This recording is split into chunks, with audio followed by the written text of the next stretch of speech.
जय गुरु जी संगत जी। मैं अनिल कुमार रल्हन, गुरु जी का दास। दास कहने में भी मेरे को ऐसा लग रहा है कि जैसे मैंने पता नहीं अपने आप को क्या कह दिया। हम तो उनके चरणों की धूल के कण के भी पता नहीं कितने हिस्से के भी हिस्से हैं, या वो भी नहीं है। वो तो गुरु जी जानते होंगे, मुझे मालूम नहीं, मगर कह दिया, निकल गया मुंह से, तो इसका मतलब यही है कि गुरु जी यही बुलवाना चाहते होंगे। तो गुरु संगत जी, मैं आप सबसे अपना एक सत्संग शेयर करना चाहता हूँ। वो दो उसके अंदर उस सत्संग में दो बार मुझे जो अनुभव हुआ, मैं उसको आप लोगों के साथ साझा करूँगा। तो गुरु जी मुझे ताकत बख्शें कि मैं आप सबको वो सुना पाऊँ और एक्यूरेट सुना पाऊँ, इधर उधर की ना हो उसमें। तभी इसमें आपका भी समय बर्बाद नहीं होगा और आप मतलब की बात को सुनकर उसको महसूस करके अच्छा अनुभव ले पाएंगे। तो संगत जी, ऐसा हुआ कि पिछले कुछ दिनों में दो बार मुझे गुरुजी स्वप्न में दर्शन दे के गए। उनकी मेरी टॉक भी हुई। एक बार वो ऐसे बैठे जैसे पलंग पर दो इकट्ठे व्यक्ति साथ साथ बैठते हैं, साथ साथ दाएं बाएं, आमने सामने नहीं, दाएं बाएं। दाएं बाएं बैठे, वो मेरे दाएं में थे, मैं उनके बाएं में था। उन्होंने जैसे अपना सिर जो मेरे कंधे की तरफ झुकाया और मेरा सिर को पकड़ के अपनी ओर खींचते हुए हल्का सा करते हैं, जैसे ना वो बात करना चाहते थे, कि कहना चाहते थे, हाँ भाई किदा, ऐसा कुछ। मतलब सही तरीके से मुझे याद भी नहीं है कि क्या वर्डिंग थी, क्या था क्या नहीं, मुझे नहीं मालूम। दूसरी बात, ये तो हुआ एक बार का अनुभव। फिर मैं उठा और मैंने इसको अपने परिवार में शेयर किया कि भाई इस तरह से मेरे साथ हुआ है। अच्छी बात है। तो दूसरे बार क्या हुआ, कुछ दिन पड़े होंगे, फिर दोबारा से गुरु जी के दर्शन हुए। मगर जैसे कहते हैं ना, व्यक्ति सिमरन करता है, मतलब सिमरन का मतलब याद करता रहता है गुरु से, मन ही मन कुछ ना कुछ बातचीत करता रहता है। जैसे बहुत पहुंची हुई संगत है, करते रहते हैं, बड़े श्रेष्ठ लोग हैं हमारे संस्था में। मैं उनमें कुछ भी नहीं, मगर फिर भी गुरु जी ने इतनी कृपा करी, इतनी कृपा करी कि मुझे दोबारा से स्वप्न में आए। अब मेरी मंशा थी कि मैं ना उनके चरण छू पाऊँ, मगर वो ना शरारत में थे गुरु जी। वो कहते, तू ना चरण छू के दिखा, फिर मैं मान लूँ तुझे। मगर कहते ना कि हम तो कुछ भी नहीं है, उनका मतलब उनके अनुमति के बगैर तो हम कुछ कर भी नहीं सकते ना, क्योंकि जो कुछ होता है उन्हीं की कृपा से होता है, क्योंकि साक्षात शिव है हमारे गुरु जी। तो गुरु जी ने क्या करा, अब वो मुझे क्या करना चाहते हैं कि तू छू के दिखा मेरे पैर, जैसे ना ठेंगा दिखा के नहीं बोलते, तो करके दिखा हम कितना करना है। हंस के, मतलब शरारत भरी। मैं तो थोड़ा चेहरा मेरा शायद गुस्से में आ गया था, वैसा नहीं था उनका। वो बड़े शांत, बड़े मुस्कुराते, मुझे छू के दिखा मैंने जरा मेरे पैर में, देखना कितना छूना है। तो फिर अपने आप ही उन्होंने कृपा करी मुझ पर। मैंने कुछ नहीं किया, मैं तो वापस मुड़ने ही वाला था वहां से। मैं कहा इन्होंने छूने तो दे रहे नहीं, अब चलते हैं, क्या करना है। तो क्या होता है कि गुरुजी के पैरों के ऐसे ऐसे वाले पैर, जैसे मतलब तला, पैर का तला, उनका उसमें कोई लकीर नाम की चीज नहीं। तो उन्होंने ना अपने, जैसे धोती में थे वो, या अपने उसमें होंगे, मतलब कुर्ता धोती ही लग रहा था, ऐसा कुछ, मतलब कुछ याद भी नहीं ढंग से। स्वप्न था ना, तो स्वप्न आदमी भूल भी बड़ी जल्दी जाता है। तो ऐसे वाले चरण थे, उसमें कोई लकीरें नहीं थी, कुछ नहीं था। एक होते हैं ऐसे चरण कि हाँ भाई ऐसे रखे हुए हैं, इस तरह से चरण स्वरूप रखते हैं हम। गुरु जी के सत्संग में होते हैं, उनकी उंगलियां ऊपर, अंगूठा, पैर, उंगलियां नजर आती हैं, तो इस तरह से हम चरण स्पर्श करते हैं। वो ऐसे थे। तो ऐसे वाले पैरों में मैंने ना ऐसे करके हाथ फेर दिया, हाथ फेर दिया और फिर उसको ऐसे अपने त्रिपुंड बना दिया मैंने। फिर मैंने भी शरारत में उनको कहा, देख लिया गुरु जी। जबकि मैं ये समझ रहा था अंदर के अंदर कि ये सारे का सारा गुरु जी अपनी कृपा से ही करवा रहे हैं, मुझ में इतनी हिम्मत नहीं है। इतनी मुझे उस वक्त स्वप्न में भी होश था मुझे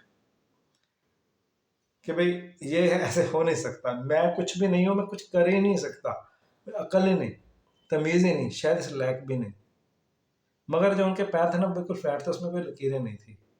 उसको मैंने ऐसे छुआ, छू के अपने त्रिपुंड बनाया और उनको इशारा करते हुए वापस लौट गया कि देखो गुरुजी आपने कृपा कर दी, अब मैं जा रहा हूँ बस, और ठीक है। ये मेरे सत्संग थे।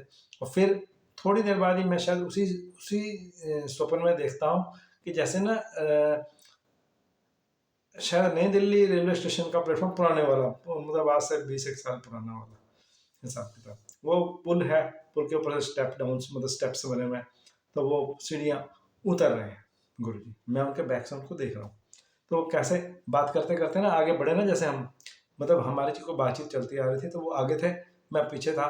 तो मैंने क्या देखा कि वो ऐसे उन्होंने धोती बांधी है गोल सी, तो ऊपर गमछा टाइप ऐसे कुछ पहना हुआ था, और वो गमछा नहीं मतलब अपने ही चादर को उन्होंने इस तरह से लपेटा हुआ था, तो शायद अंदर कुछ पहना हुआ। स्वप्न तो ऐसा ही होता है, इसका कुछ आदमी बता ही नहीं पाता कि क्या था क्या नहीं था, तो मुझे भी कोई कन्फ्यूज़न है उसके अंदर।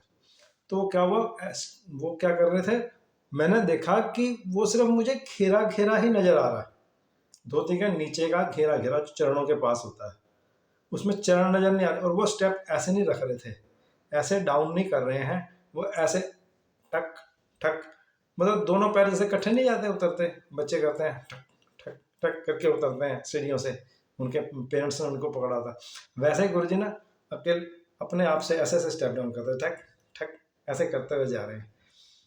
तो मैंने कहा यार बड़ा अजीब सा फील किया। फिर उसके बाद अचानक मेरी जाग खुल जाती है।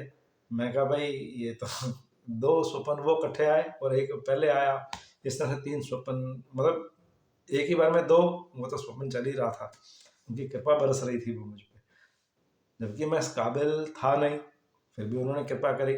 उनका अनंतम शुक्राना है इस विषय में, मैं उसके बारे में कुछ कह भी नहीं सकता कि उन्होंने कितनी कृपा करी है, शब्द नहीं है मेरे पास बताने के लिए। उन्होंने ऐसी कृपा बरसाई है कि मुझे स्वप्न इस काबिल समझा कि वो मेरे स्वप्न में आए, जबकि मैं किसी भी योग्य नहीं था। और फिर वो मुझे, ये स्वप्न भी यहाँ समाप्त हो जाता है, वो भी मैंने घर वालों से शेयर किया, ज़्यादा नहीं किया। फिर मैंने कहा मैं इसका वीडियो डालता हूँ, और मेरी थोड़े समय पहले हमारे यहाँ केशवपुरम में श्री रमेश असीजा अंकल हैं, और उन्होंने पीछे चलिया चलवाया था 8 नवंबर गुरु नानक बर्थडे वाले दिन से लेके, और 17 दिसंबर शनिवार की रात तक, वो 10 से 11 का समय था, वो चलिया मैंने किया।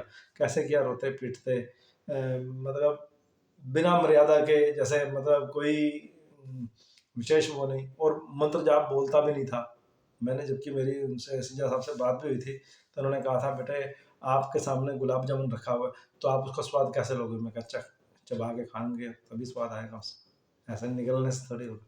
तो कहते फिर, तो फिर ये मंत्र जाप जो है इसको बोलना है साथ साथ। मगर मैं ईमानदारी से आप सबको बताऊं, यहाँ तक कि मैंने सीजा साहब से भी छुपाया था अभी तक, मगर मैं सभी को बता देना चाहता हूँ कि मैंने मंत्र जाप सिर्फ सुना ही था। वो भी कैसे सुना था, जिन्होंने पंजाबी से कहते ना टुटा भजा, मतलब कभी कभी ध्यान चला गया, कभी नहीं गया, कभी बोल लिया कभी नहीं बोल लिया, कभी सुन लिया कभी नहीं सुन लिया, इस तरह मतलब वो काम किया मैंने। फिर भी उन्होंने, मुझे लगता है कि शायद ऐसा हो सकता है कि इसी चलिए की वजह से ही मेरे को कुछ समय बाद स्वप्न में आए, और मुझे इस तरह से उन्होंने ब्लेस किया।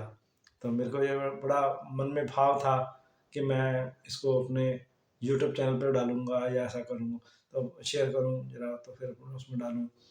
तो तो जीजा साहब से बात हुई मेरी, तो कहने लगे आप ना एक बार मुझे अपना ये वीडियो जो है बना के उस पर डाल के देना, व्हाट्सएप पे भेजना मुझे, फिर मैं अपनी टीम से दिखा के उसको एडिट करवा के ठीक ठाक करके उसको डलवा के आगे करेंगे कि पेश करने लायक होगा। यदि कमेटी मानेगी कि हाँ भाई वाकई ये सत्संग शेयर करने लायक है, तो ये शेयर होगा उनके चैनल पे भी, हो सकता है वो मुझे भी कहें कि भाई आप भी अपने चैनल पर डाल सकते हो, तो इस तरह से मैं डालूँ।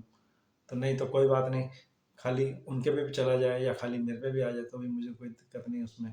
मगर ये यदि गुरुजी चाहेंगे कि ये ऐसा ऐसा है कि ये वाकई शेयर करने लायक चीज़ है और ये सत्संग है जो मतलब फैलना चाहिए, तो इसको गुरुजी अपने आप से फैलवाएंगे, शेयर करवाएंगे, जैसे होगा वैसे करेंगे।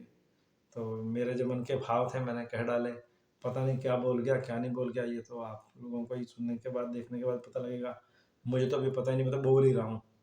मेरे तो अंदर जैसे टेप रिकॉर्ड का ऑन कर देते ना बटन, एक बार तो हो गया तो हो गया, वो शुरू हो गए, मेरा वो हाल है। मैं तो ऐसे ही कर रहा हूँ। जय गुरु जी।